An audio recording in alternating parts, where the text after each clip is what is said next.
Hello students, how are you? I hope all are fit and fine. Student, we are doing chapter number 6 of Geography Manufacturing Industries. In this chapter today we will do about the aluminium smelting. These are the type of manufacturing industries. Okay, इसमें क्या है, ये भी एक तरह से industries हैं। Aluminium smelting यानी कि जो एल्यूमिनियम है उसको स्मेल्ट करके यानी कि उसको पिघला कर जो अदर चीज़ें बनाई जाती है, अदर गुड्स प्रिपेयर की जाती हैं, उसके भी इंडस्ट्रीज़ यहाँ पे इंडिया में इस्टेब्लिश हैं। तो उनका किस तरह का क्या रोल रहता है उसके बारे में हम करेंगे।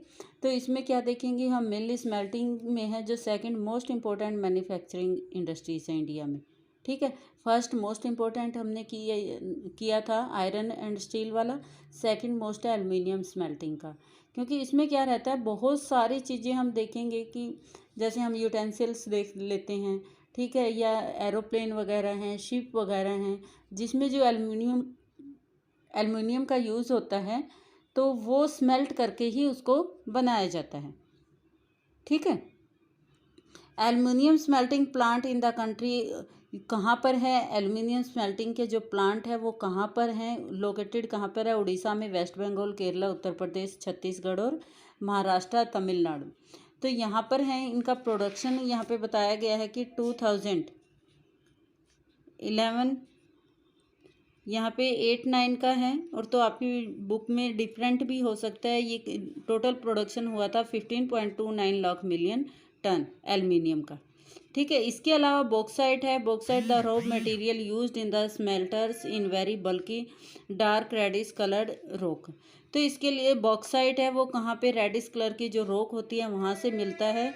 और ये किस में यूज़ होता है, इसको और बल्कि बनाने में।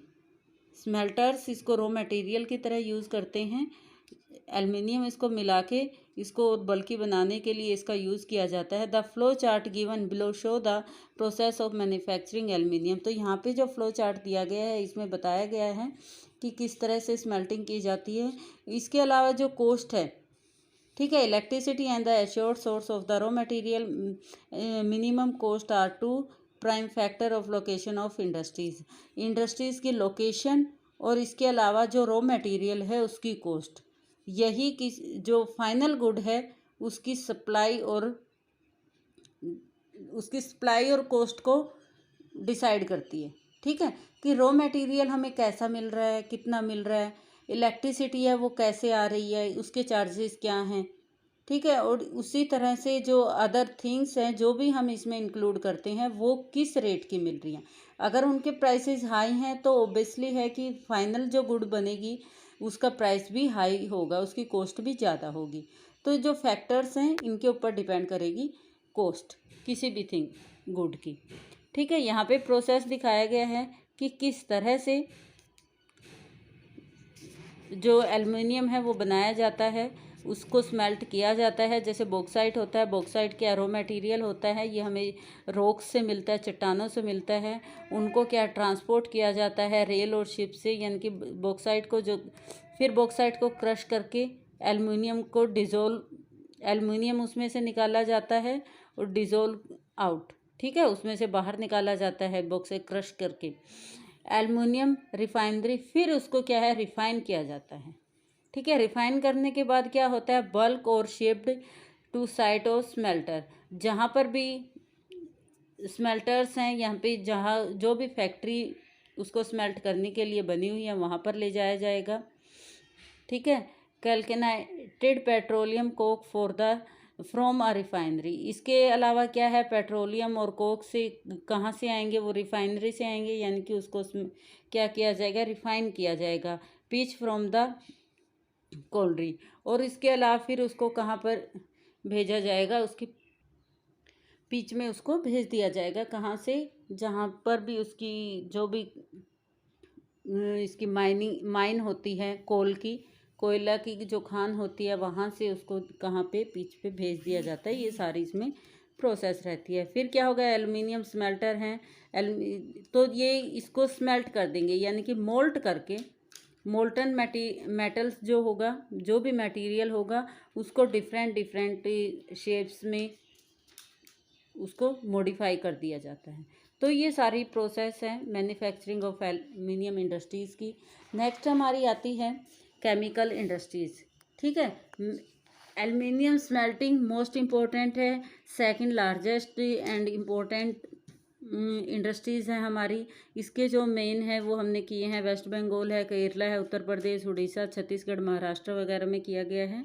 इसके साथ हमने इम्पोर्टेंट इसकी जो प्रोसेस है it is also most important. Next हमारी केमिकल इंडस्ट्रीज़ आती है। केमिकल इंडस्ट्रीज़ में क्या रहेगा कि जो केमिकल्स बनते हैं, ठीक है, उनका कितना कंट्रीब्यूशन रहता है, कहाँ पर इस तरह की इंडस्ट्री इस्टेब्लिश हैं, उसके बारे में करेंगे। The chemical industries in India is very fast growing diversifying. तो क्या है, केमिकल इंडस्ट्रीज़ है, एक मोस्ट इम्पोर्टेंट है और नई उभरती हुई, यानी कि नई ग्रोविंग है, पहले नहीं थी, अब ये इंडस्ट्रीज़ है, ये ग्रो हो रही है। It is the third largest in Asia. Asia में क्या है, ये तीसरे नंबर पर है।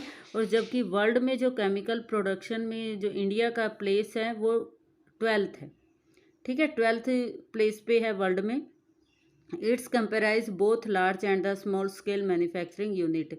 तो यहाँ पे क्या किया गया है, स्मॉल स्केल की यूनिट है और लार्ज स्केल की यूनिट को भी यहाँ पे इस्टेब्लिश किया गया है। इसके अलावा क्या किया गया है, rapid growth has been recorded in both inorganic and the organic sector.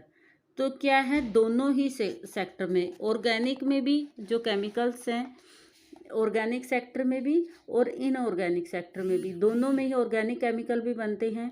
ठीक है, इनऑर्गेनिक केमिकल्स भी बनते हैं। तो दोनों ही सेक्टर में रैपिडली ग्रोथ हुई है, बहुत ज़्यादा ग्रोथ हुई।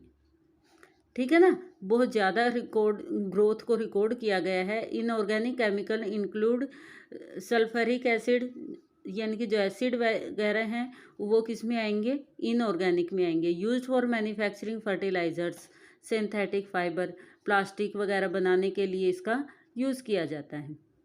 ठीक है, paint, dye, stuff, nitric acid, alkali, soda as use to make glass soap. तो इस तरह से ये क्या है, इनऑर्गेनिक आ जाएगी। These industries are widely spread over the country. और जो ये इंडस्ट्रीज़ है वाइडली, बहुत बड़े लेवल पे ये उसमें फैल रही हैं, इंडिया में फैल रही है, यानी कि इनकी यूनिट क्या कर रही है, ग्रोथ कर रही है बहुत ज़्यादा। Organic chemical include in the petrochemical आएंगे, which are used for manufacturing in synthetic fibre, बनाने के लिए पेट्रोकेमिकल का यूज़ होता है। सिंथेटिक रबर बनाने के लिए, प्लास्टिक के लिए, डाई स्टफ के लिए, क्या है, ये ऑर्गेनिक केमिकल्स होंगे। Organic chemicals plants are located near oil refineries और द पेट्रोकेमिकल प्लांट। जो ये ऑर्गेनिक केमिकल्स की इंडस्ट्रीज़ है वो कहाँ पर स्टैब्लिश होती है, लोकेशन कहाँ रहेगी उनकी। इनऑर्गेनिक की तो कहीं भी हो सकती है, लेकिन ऑर्गेनिक की जो लोकेशन रहेगी वो कहाँ रहेगी, नियर रिफाइनरी। जो बड़ी बड़ी रिफाइनरी होती हैं जहाँ पे क्रूड ऑयल को रिफ़ाइन किया जाता है, वहाँ पर इनको स्टैब्लिश किया जाता है, ताकि उनसे जो वेस्टेज ऑफ पेट्रोल होता है ना, उससे बनाए जाते हैं केमिकल फिर। ठीक है, जो क्रूड ऑयल आता है, क्रूड ऑयल में से जो पेट्रोल और डीजल को अलग कर लिया जाता है, फिर उसके बाद जो बचा हुआ वेस्ट मटेरियल हम कह सकते हैं, उससे क्या है, पेट्रोकेमिकल वगैरह बनाए जाते हैं। ठीक है, the chemical industry is its own largest consumer. तो केमिकल इंडस्ट्रीज है वो खुद ही में ही क्या है, कंज्यूमर भी है। ठीक है, प्रोड्यूसर के साथ साथ खुद कंज्यूमर भी है। Basic chemical undergo processing to further produce other chemical that are used for industrial application, agriculture for the directly और consumer market. Make a list of you. जो बेसिक केमिकल इंडस्ट्रीज़ हैं वो क्या है, एक प्रोसेस के थ्रू क्या है, प्रोड्यूस करते हैं अदर केमिकल्स को। ठीक है, और वो किस में यूज़ हो जाते हैं। ठीक है, जो भी केमिकल्स हैं वो एक प्रोसेस से बनते हैं और वो किस में यूज़ हो जाते हैं, एग्रीकल्चर में यूज़ हो जाते हैं, या डायरेक्ट कंज्यूमर मार्केट में, उपभोक्ता बाज़ार में उनको सेल कर दिया जाता है। ठीक है, I think you got very well. Next हमारी आती है फर्टिलाइज़र इंडस्ट्रीज़। फर्टिलाइज़र इंडस्ट्रीज़ यानी कि जो फर्टिलाइज़र थिंग्स जो बनाई जाती हैं, यानी कि जिस सोइल को फर्टाइल करने के लिए, सोइल की क्वालिटी को बढ़ाने के लिए, उसके में प्रोडक्शन को बढ़ाने के लिए इंडस्ट्री इस्टेब्लिश की गई हैं। Like DAP. डीएपी में क्या रहेगा, ये एक हम कह सकते हैं खाद जो आती है गेहूं या उसमें डलती है, जो हमारी क्रॉप्स में डाली जाती है, ठीक है। The fertilizer industry is centred around the production of nitrogens fertilizers mainly urea, यानी कि जो यूरिया बनती है,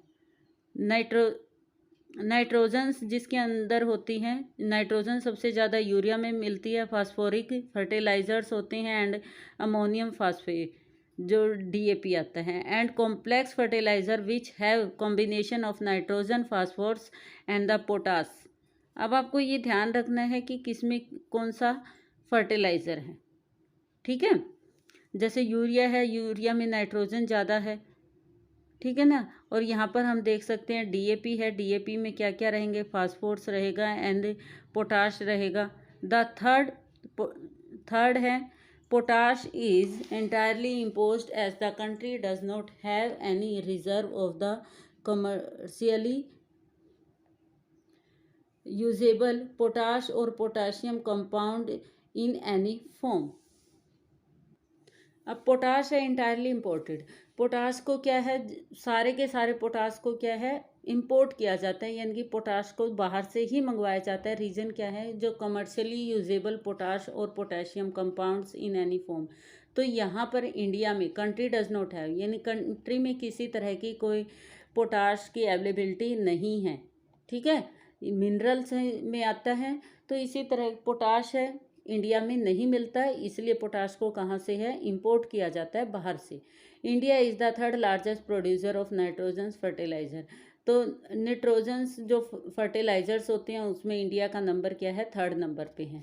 there are 57 fertilizer unit manufacturing in nitrogens and complex nitrogen fertilizer 29 more urea. तो यहाँ पर हम देखेंगे 57 फर्टिलाइज़र नाइट्रोजन की मैन्युफैक्चरिंग की इंडस्ट्रीज़ हैं। इसके अलावा 29 यूरिया की हैं और 9 प्रोड्यूसिंग अमोनियम सल्फेट की, अमोनिया सल्फेट की 9 है, ठीक है। ये सारे इंडस्ट्रीज़ हैं। 57 किसकी हैं, 57 फर्टिलाइज़र यूनिट है मैन्युफैक्चरिंग नाइट्रोजन्स की हैं, 29 यूरिया की हैं और 9 है अमोनियम सल्फेट की product, and 68 other small unit produce single sulphur set. At present, there are 10 public sector undertaking and 1 is cooperative sector. Hazira, underline it, Hazira in Gujarat. Hazira कहाँ पर है, गुजरात में है, और यहाँ पे क्या है, एक कोऑपरेटिव सेक्टर की है, और बाकी की जितनी भी यूनिट है वो सारी क्या है, गवर्नमेंट के अंडर हैं, पब्लिक सेक्टर में आएंगी। सेक्टर्स हमने इकोनॉमिक्स में भी किए हैं, तो ये सारी सार्वजनिक क्षेत्र की के उद्योग हैं, और हज़ीरा में जो उद्योग है वो है कोऑपरेटिव सेक्टर का आएगा। After the green revolution in industry expanded several other part of the country, Gujarat, Tamil Nadu. तो यहाँ पर इन स्टेट में है, इन स्टेट में ये ज़्यादा से हरित क्रांति के बाद जो ये इंडस्ट्रीज है ये बहुत बड़ी है, यानी कि इसमें बहुत ज़्यादा ग्रोथ हुई है। अदर सिग्निफिकेंट प्रोड्यूसर आर, जो दूसरे प्रोड्यूसर हैं, यानी कि सबसे ज़्यादा यहाँ पर मिलती है गुजरात, तमिलनाडु, उत्तर प्रदेश, पंजाब, केरला में ज़्यादा होता है, इनका ज़्यादा योगदान है।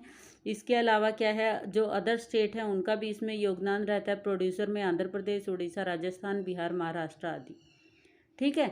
ये सारे जो स्टेट हैं यहाँ पर क्या प्रोड्यूस होता है, जो फर्टिलाइजर्स है, फर्टिलाइजर इंडस्ट्रीज़ है वो यहाँ पर स्टैब्लिश है, ठीक है। I think you got very well कि किस टाइप की इंडस्ट्रीज इंडिया में हैं और किस जो इनका प्लेस है, जो प्रोडक्शन में जो प्लेस है वो कितना है। I think this is sufficient for today. Cement industries we will do in next video. Thank you.